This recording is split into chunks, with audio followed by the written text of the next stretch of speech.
नमस्कार, आदाब और सत श्री अकाल। जहां सच है वहां हम खड़े हैं, जहां सच है वहां हम खड़े हैं, इसकी खातिर सबकी आंखों में गड़े हैं। मैं हूं संजय सिन्हा, आप देख रहे हैं खास बात India, sponsored by Mahi banquet hall, Ningha marriage hall. आइए बात करते हैं राजनीति की, बात करते हैं समाज की और बात करते हैं सच की। सबसे पहले हम आपको लिए चलेंगे एक महत्वपूर्ण खबर की तरफ। कोरोना वायरस की रफ्तार तेजी से बढ़ती जा रही है। 8 राज्यों से बहुत बुरी खबरें हमें मिल रही हैं लगातार।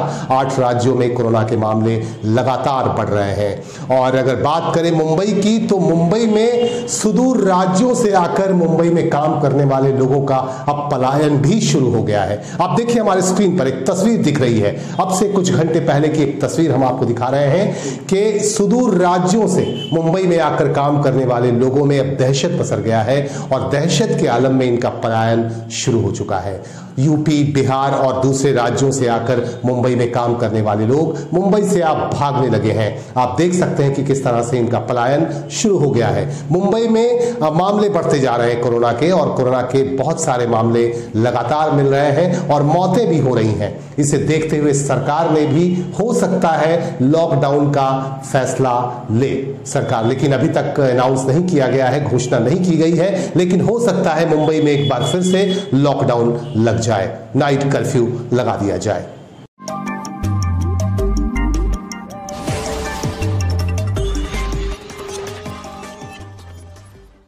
अब बात करते हैं चुनाव की, बात करते हैं पश्चिम बंगाल विधानसभा चुनाव की। आने वाले 6 अप्रैल को दक्षिण 24 परगना में मतदान होना है और इस वजह से यहां विभिन्न राजनीतिक दलों में बेचैनी पसर गई है और सभी अपने अपने तरीके से यहां चुनाव प्रचार में लगे हुए हैं। आज तृणमूल कांग्रेस की तरफ से दक्षिण 24 परगना के कैनल इलाके में एक जनसभा का आयोजन किया गया, जहां कैनल पश्चिम और पूर्व के उम्मीदवार भी मौजूद थे और इस जनसभा को संबोधित कर रही थी मुख्यमंत्री ममता बनर्जी, जो तृणमूल कांग्रेस की सुप्रीमो भी हैं। मुख्यमंत्री ममता बनर्जी ने कहा कि अगर वह जीतती हैं तो आपके बच्चों को 6 लाख रुपए दिए जाएंगे रोजगार के लिए, और यहां की महिलाओं से उन्होंने कहा कि यहां की महिलाओं को हर महीने 1000 रुपए दिए जाएंगे। और भी कई परियोजनाओं की जानकारी ममता बनर्जी ने यहां के लोगों को दी।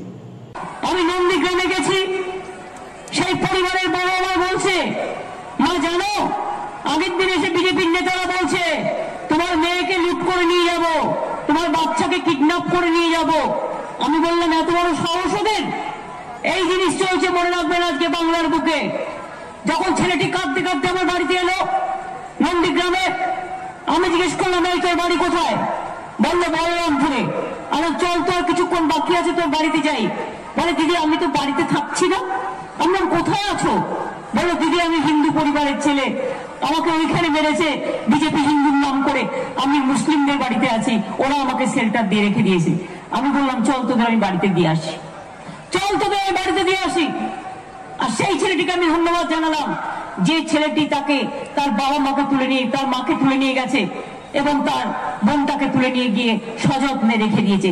এই হচ্ছে আমাদের হিন্দু মুসলিমের পীঠস্থান। মনে করেন যদি বাঘ আসে ঘরে, তো আপনি দেখবেন ওটা হিন্দুর বাঘ না, ওটা মুসলমানের বাঘ। বাঘ বেরোলে বাঘকে খেদাতে সবাইকেই বেরোতে হবে, ঠিক কিনা? বাঘ যদি আপনার গ্রামে পড়ে, তাহলে আপনি কি দেখবেন ওটা হিন্দুর ঘরে ঢুকছে না ওটা মুসলমানের ঘরে ঢুকছে? বাঘটা যে আপনাদের সবাইকে খেয়ে নেবে। তা বাঘটাকে মারবার জন্য হিন্দুকেও ডান্ডা ধরতে হবে, মুসলমানকেও ডান্ডা ধরতে হবে, তপশিলীকেও ডান্ডা ধরতে হবে, আদিবাসীদেরও ডান্ডা ধরতে হবে, ছাত্র যৌবনকেও ধরতে হবে। ममता बनर्जी और असदुद्दीन ओवैसी के बीच जुबानी जंग काफी तेज हो गई है।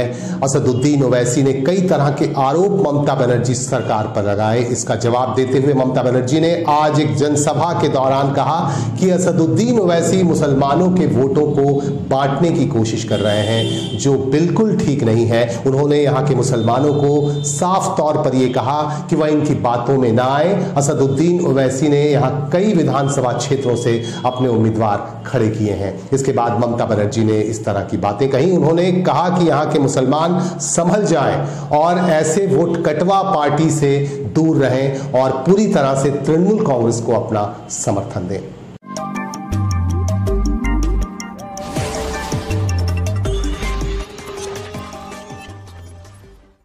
आसनसोल दक्षिण विधानसभा सीट से भारतीय जनता पार्टी की उम्मीदवार अग्निमित्रा पाल भी लगातार चुनावी प्रचार में लगी हुई हैं और यहां जनसंपर्क अभियान चलाकर लोगों से समर्थन मांग रही हैं और लोगों से अपील कर रही हैं कि भाजपा के पक्ष में, उनके पक्ष में मतदान करें। आप देख सकते हैं दृश्यों में कि अग्निमित्रा पाल यहां कैसे घूम घूम कर लोगों से अपने समर्थन में वोट करने की बात कह रही हैं और उनके साथ उनके समर्थक भी इस मौके पर मौजूद हैं। अपने समर्थकों के साथ अग्निमित्रा पाल का यह अभियान हर रोज चल रहा है।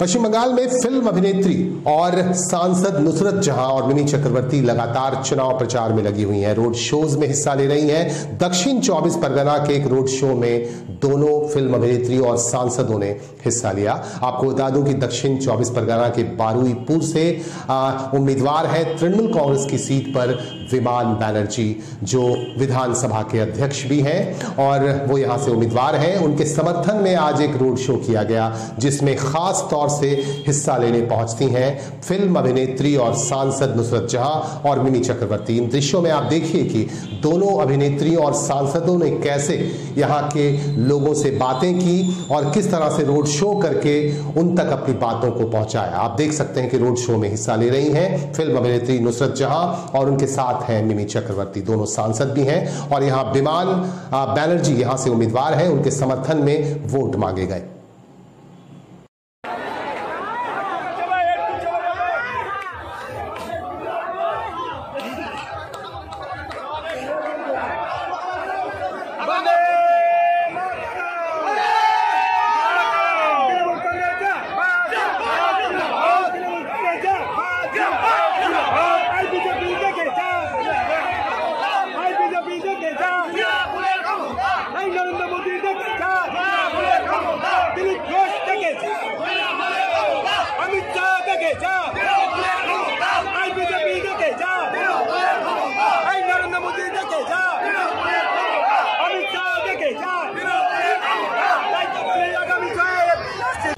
गंदगी में जिंदगी तलाशती हैं आसनसोल की रहने वाली गिरजा देवी।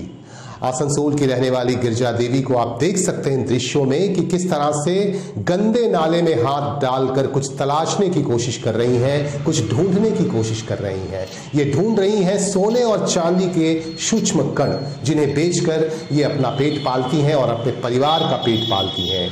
ये काम ये वर्षों से कर रही हैं। सोने चांदी के दुकान के आगे जो नाले बहते हैं उन नालों में हर रोज जाकर ये कुछ तलाशती हैं, सोने और चांदी के सूक्ष्म कणों को तलाशती हैं ताकि उन्हें चुन चुन कर एकत्रित कर सकें और जिन्हें बेचकर वह अपने परिवार का भरण पोषण कर सकें। ये है गिरजा देवी। हमारे संवाददाता आपको दिखा रहे हैं कि किस तरह से ये तलाश रही हैं सोने और चांदी के सूक्ष्म कणों को और वो ऐसा क्यों करती हैं। वो इसलिए करती हैं कि अपने परिवार का पेट पाल सके और अगर एक दिन भी उसने ये काम करना छोड़ दिया तो उनके परिवार को भोजन तक नहीं मिलेगा।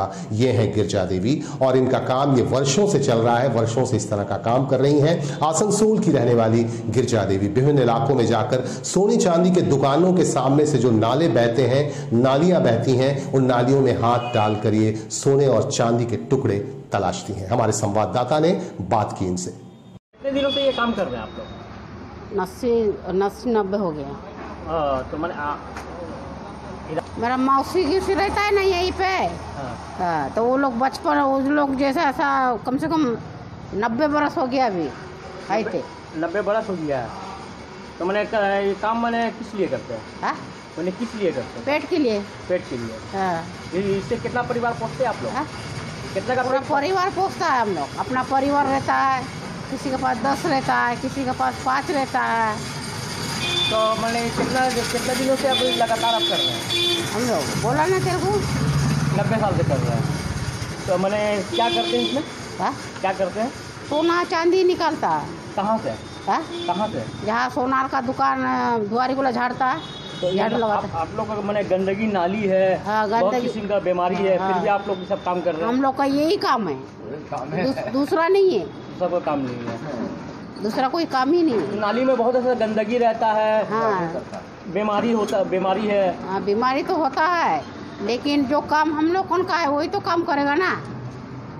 इसमें तो जान का भी मैंने खाली पैसा आप देख रहे हैं, इसमें जान का भी तो नुकसान हो सकता है। जान का भी नुकसान है, हाथ में कितना कांच कितना काटी लगता होगा लगता।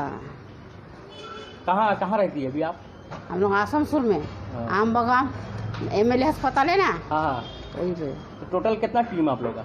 हम लोगों का यहाँ पे है 30-40 टीम है।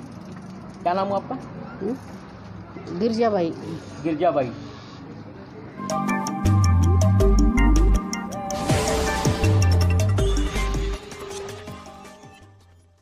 जिंदगी की तलाश में मौत के कितने पास आ गए हम। जी हाँ, इसी के तर्ज पर हम आपको दिखा रहे हैं खास स्टोरी जो रानीगंज से हमारे संवाददाता जाहिद अनवर ने भेजी है। आप देखिए, इन दृश्यों में हम आपको दिखा रहे हैं कि मजार शरीफ रोड के किनारे तंबुओं में रहते हैं ये गरीब लोग, और ये रहने वाले हैं यूपी के आजमगढ़ के, और यहाँ ये तंबुओं के सहारे अपनी जिंदगी गुजारते हैं और यहाँ वर्षों से रह रहे हैं। और इनकी जीविका का क्या साधन है, किस तरह से ये कमाते हैं और कैसे अपने परिवार का भरण पोषण करते हैं, इस तरफ हमारे संवाददाता की निगाह जब जाती है तो हमारे कैमरे ने आपको दिखाने की ये कोशिश की। आप देखिए कि हमारा कैमरा दिखा रहा है कि किस तरह से झुग्गी झोपड़ी में और छोटे छोटे तंबुओं का सहारा लेकर ये लोग रहते हैं जो सुदूर आजमगढ़ के रहने वाले हैं, और यहाँ बैलून बेचकर और भीख मांगकर अपनी जीविका चलाते हैं। और इनके बच्चे भी हैं, पूरा परिवार रहता है इन तंबुओं में, और पूरा परिवार भीख मांगकर चलता है, बैलून बेचकर चलता है। और भी किस किस तरह की दुश्वारियां इनके साथ हैं, हमारे संवाददाता ने जानने की कोशिश की। आप देखिए, पूरी स्टोरी देखिए। जय हिंद दोस्तों, मैं हूं जाहिद अनवर और आप देख रहे हैं खास बात इंडिया, जो हरदम आपको रखता है आगे। और एक मैं नया मुद्दा लेकर आपके पास आया हूं। ये ना राजनीति है ना धार्मिक। कहा जाता है एक मशहूर फिल्म रोटी कपड़ा मकान, बहुत मशहूर फिल्म है। किसी भी ज़िंदगी को गुजारने के लिए 3 चीज़ बहुत ज़रूरी पड़ता है। पहला तो रोटी, दूसरा कपड़ा, तीसरा मकान। मगर हम आपको कुछ तस्वीरें ऐसी भी दिखाएंगे कि आपके बदन के रोंगटे खड़े हो जाएंगे, आपको सोचने पे मजबूर हो जाएंगे कि क्या लोग आज भी अपनी ज़िंदगी को किस तरह गुजार रहे हैं। ना रोटी है, ना कपड़ा है, ना मकान है। और कुछ लोग से हम बातचीत करेंगे और उनसे जानेंगे कि किस तरह लोग अपनी ज़िंदगी को बसर कर रहे हैं। ना घर का ठिकाना है, ना कपड़ा का ठिकाना है, और ना ही खाने का ठिकाना है। तो बने रहे हमारे साथ, खास बात इंडिया। मैं जाहिद अनवर। जानेंगे हम कि रानीगंज में कुछ ऐसी भी जगह है कि लोग अपनी ज़िंदगी को किस तरह गुजार रहे हैं। मैंने कहा ही कि ना ही कपड़ा है, ना रोटी है, ना मकान है। आइए जानते हैं, कुछ लोग हमारे साथ मौजूद है, इनसे बातचीत करेंगे कि किस तरह अपने ज़िंदगी को ये लोग बसर कर रहे हैं। क्या नाम है आपका? मेरा नाम शबनम निशा। शबनम निशा। तो ये जो आप झोपड़ी है, किस तरह आप लोग रह रहे हैं? इसी तरह रह रहे हैं कि किसी तरह गुजार रहे हैं भैया। न पैसा है, न और कुछ, न बनाने पा रहे हैं घर द्वार, जगह जमीन तो कुछ नहीं है। भाड़ा में भी रहते हम लोग। ये झोपड़ी का भी भाड़ा दे रहे हैं आप लोग? हाँ, झोपड़ी का भी भाड़ा दे रहे हैं। तो ये बरसात है, धूप है, पानी है, इसमें कैसे रह रहे हैं? इसी में जल रहे हैं। क्या करें जब घर में कोई नहीं है, खेती बाड़ी कुछ नहीं है, अपना किसी तरह गुजार रहे हैं। पेट चल रहा है तो दुनिया चल रहा है। कितना परिवार लेके रह रहे हैं? ये बस यही 5 परिवार है। कौन कौन है? 2 लड़की, 1 लड़का, 1 मेरा हस्बैंड। हस्बैंड क्या करते हैं? हस्बैंड बैलून बेचता है। बैलून बेचता है।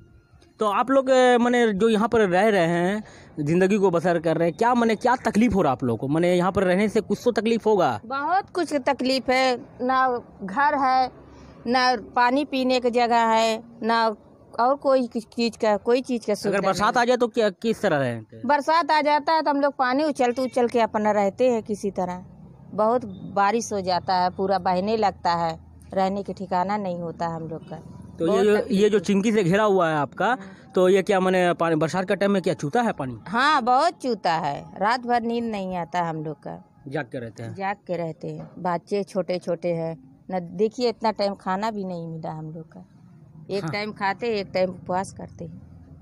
बहुत तकलीफ से हम लोग हैं यहाँ पर। तो आप लोग जो इस तरह रह रहे हैं तो लोग आसपास के जो लोग हैं कुछ मदद करते हैं आप लोग को? नहीं, कुछ नहीं, क्या मदद करेंगे, बस वही जो दे देते हैं रहने के लिए, थोड़ा बहुत जगह ऐसा है यही दिया है, घर मकान माला मालिक यहाँ, और तो कहीं रहने नहीं देता भैया, यही कुछ सहायता किया है और कोई नहीं सहायता करता है। उधर जाएंगे तो सब मार मार के भगाता है। ये बहुत दिन से हम लोग रहते हैं तो ये मालिक चिंता है तो यहीं पर रहते हैं। असल माने आप लोग का घर कहाँ हुआ? असल हम लोग का घर आजमगढ़ हुआ। आजमगढ़ हुआ। यहाँ पर कितने सालों से रह रहे हैं? बहुत दिन से। बहुत दिन से हम लोग हैं। क्या नाम है आपका? शबनम निशा। तो देखा आपने, शबनम निशा से हमने बातचीत की। उन्होंने कहा है कि अगर बरसात भी आ जाए तो हम लोग इस तरह रहते हैं कि पानी टपकता है और बाल बच्चों को लेके ही एक जगह रहते हैं, ना घर का ठिकाना है, ना खाने का है, ना कपड़ा है। और भी यहाँ कुछ लोग, हम बातचीत करेंगे, बने रहे हमारे साथ। क्या नाम हुआ आपका? नाजिया बीबी। नाजिया बीबी जी। कितने सालों से रह रहे हैं यहाँ? हम लोग 5 साल हो गया। 5 साल हो गया। तो घर का जो कंडीशन है, धूप पानी बरसात, किस तरह रह रहे हैं आप लोग? जो पानी होता है तो ऐसे रहने पड़ते हैं, पानी गिरता है, पानी घर से घुस जाता है, निकाल के पोंछ के सूख जाता, तब सोते हैं उठते हैं। क्या मैंने कितने परिवार में रहते हैं? हम लोग 5 परिवार। इतना छोटा सा घर में 5 परिवार रहते हैं? हाँ। कौन कौन है? आदमी है 3, 2 बेटा का बेटी है और वो खाला सास का लाई है घर से। क्या काम करते हैं हस्बैंड आपका? वही ट्यूब काम का करते हैं। ट्यूब का काम हाँ। करते हैं। और दूसरा सा ज़्यादा उठा दे, डेली 200 रुपये मिलता है, वही पेट चलता है अपना, क्या करेंगे। और भी जो बच्चा है वो लोग काम करता है क्या? नहीं, यही तो बच्चा खाली पढ़ता है। हाँ, बेटी है 11 साल 12 साल की है, वो नानी के घर में रहते, वो आती है। और लड़का भी पढ़ता था, अभी स्कूल बंद है, ट्यूशन में दिए हैं। असल घर कहाँ पे हुआ आपका? हमारा घर ही है, मगर सिवड़ी में मेरा ससुराल है। सिवड़ी में ससुराल है। तो इस तरह जो आप लोग रह रहे हैं कि धूप पानी बरसात जैसा भी आपका घर का कंडीशन देखने को मिल रहा है, तो इसमें क्या दिक्कत आपको होता है? माने ये जो इतना गर्मी है, तपीस है, लोग तो एसी में भी रह रहे हैं, लोग एसी में भी रह रहे हैं, कूलर में रह रहे हैं, मगर आप लोग जो इस ज़िंदगी को बसर कर रहे हैं तो क्या माने परेशानी हो रही है? लोग पेट का चलते आते हैं, पेट के चलते अपना झोपड़ी बना के रहते हैं। गाँव देहात में काम धंधा नहीं है तो आदमी बोलता है गाँव में रह क्या करके चल विदेश जाएंगे, अपना काम धंधा करेंगे, रहेंगे, झोपड़ी बना के रहते हैं, वही चलता है पेट। क्या नाम हुआ आपका? नाजिया। तो देखा आपने कि हमने नाजिया से भी बातचीत की तो उन्होंने अपने दर्द को बयान किया है। और भी नए नए मुद्दों के साथ हम आपसे मुलाकात करेंगे, तो बने रहे हमारे साथ। खास बात इंडिया, मैं जाहिद अनवर। आइए एक बार फिर से आपको जाते जाते चुनाव की खबर से जोड़ दें। हमारे पास खबर आ रही है आसनसोल नॉर्थ विधानसभा क्षेत्र से। आसनसोल नॉर्थ विधानसभा क्षेत्र से तृणमूल कांग्रेस के प्रार्थी और श्रम व कानून मंत्री मलय घटक के समर्थन में आज हटन रोड इलाके में एक रोड शो किया गया। और इन दृश्यों में आप देख सकते हैं कि रोड शो में सैकड़ों की संख्या में तृणमूल कांग्रेस के समर्थक शामिल हुए। आशीर्वाद করবেন আগামী 26 এপ্রিল আপনার মূল্যবান ভোটটি মমতা বন্দ্যোপাধ্যায়কে মুখ্যমন্ত্রী করার জন্য মনোনয়নকে অবশ্যই দেবেন। इन्हीं बातों के साथ, इन्हीं खबरों के साथ हमें दीजिए इजाजत, लेकिन हमारे साथ बने रहिए और हमारे साथ जुड़े रहिए। अपनी बातें भी हम तक पहुंचाते रहिए। आप क्या सोचते हैं इस चुनाव को लेकर? अभी जो चुनावी मौसम चल रहा है, पूरे पश्चिम बंगाल में चुनाव का मौसम चल रहा है, इसे लेकर आपके मन में क्या चल रहा है? अपनी बातों से हमें जरूर जोड़िए। आप हमें अपनी बातें बताइए, हम आपकी बातों को पहुंचाएंगे जनता तक, यहाँ के लोगों तक, आपके लोगों तक, हमारे लोगों तक, हम सबके लोगों तक। और आज के लिए यहीं जल्दी होगी आपसे मुलाकात, क्योंकि आपसे करनी है खास बात। नमस्कार।